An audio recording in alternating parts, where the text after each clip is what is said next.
Hello बच्चों, आज हम पढ़ रहे हैं क्लास 8 सामाजिक विज्ञान चैप्टर नंबर 1 संसाधन।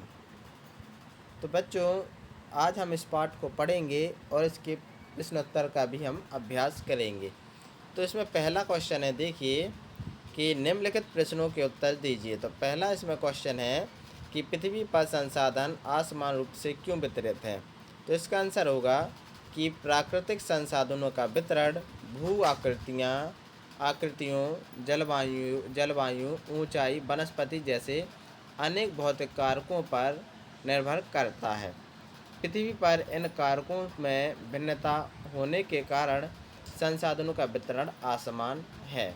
तो बच्चों, क्या है इसका, देखिए आंसर कि भू आकृतियाँ हैं, जलवायु हैं, ऊंचाई हैं, वनस्पतियाँ हैं, इन्हें अनेक भौतिक कारकों पर ये सभी चीज़ें निर्भर करती हैं। इसलिए क्या होता है बच्चों, संसाधनों का वितरण असमान होता है।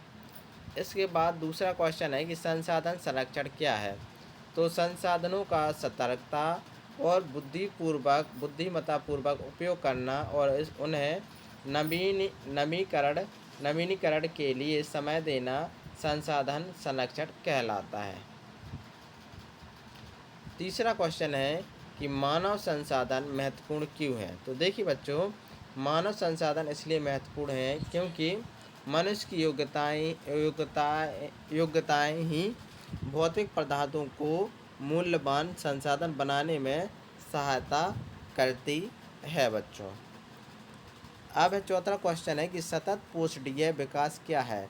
तो देखिए, संसाधनों का सावधानीपूर्वक उपयोग ताकि न केवल वर्तमान पीढ़ी ही नहीं अपितु भावी पीढ़ियों की आवश्यकताएं भी पूरी होती रहें, ये हमारी क्या है बच्चों, सतत पोषणीय विकास कहलाती है।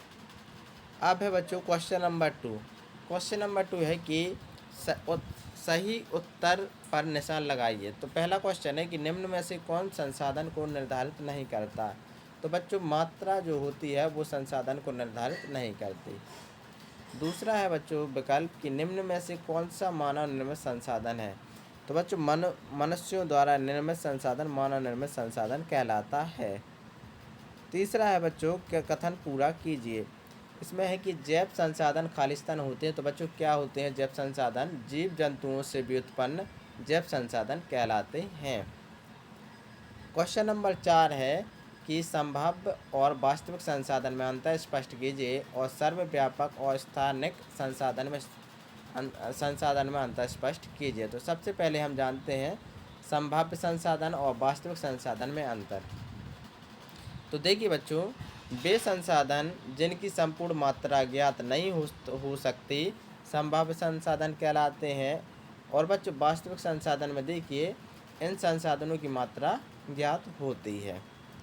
अब देखिए बच्चों, संभाव्य संसाधन का दूसरा पॉइंट है कि इन संसाधनों का वर्तमान में उपयोग नहीं किया जा रहा है अपितु भविष्य में इनका उपयोग किया जा सकता है। जैसे उदाहरण है लद्दाख में पाया जाने वाला यूरेनियम। अब दूसरा पॉइंट देखिए वास्तविक संसाधन का कि इन संसाधनों का वर्तमान में उपयोग किया जा रहा है, जैसे उदाहरण कोयला, खनिज तेल आदि। अब आते हैं बच्चों सर्वव्यापक और स्थानिक संसाधन में अंतर। तो बच्चों, जो संसाधन सभी जगह पाए जाते हैं वे सर्वव्यापक संसाधन कहलाते हैं, जैसे वायु, सूर्य का प्रकाश इत्यादि। और इसमें देखिए जो संसाधन कुछ निश्चित स्थानों पर ही पाए जाते हैं वो स्थानिक संसाधन कहलाते हैं, जैसे तांबा, लोहा आदि। अब इसके बाद बच्चों क्वेश्चन नंबर 4 है कि क्रियाकलाप देखिए रहीमन पानी राखिए बिनु पानी सब सून, पानी गई न उबरे मोती मानस चून। ये पंक्तियाँ अकबर के दरबार के 9 रत्नों में से कवि अब्दुल रहीम खान खाना द्वारा लिखी गई थी। कवि किस प्रकार के संसाधन की ओर संकेत कर रहा है? इस संसाधन के समाप्त हो जाने पर क्या होगा, इसे 100 शब्दों में लिखिए। तो देखिए बच्चों, कवि इसे नवीनीकरण संसाधन जल की ओर संकेत कर रहा है। तो क्या कर रहा है बच्चों, कवि इसमें नवीकरणीय संसाधन जल की ओर संकेत कर रहा है। जल के समाप्त हो जाने के प्रभाव कुछ इस प्रकार के होंगे। तो देखिए बच्चों, जल के समाप्त होने पर क्या प्रभाव होंगे। तो देखिए पहला पॉइंट है कि जल संचरण की क्रिया समाप्त हो जाएगी। दूसरा है कि जीव जंतु पानी की कमी के कारण धीरे धीरे समाप्त होने लगेंगे। पृथ्वी पर लोगों को भूखे की समस्या का सामना करना पड़ेगा। चौथा पॉइंट है कि समुद्री मार्ग समाप्त हो जाएंगे। पांचवा पॉइंट है कि पृथ्वी का तापमान तेज़ी से बढ़ने लगेगा। छठवां पॉइंट है कि कृषि प्रक्रिया संभव नहीं हो पाएगी।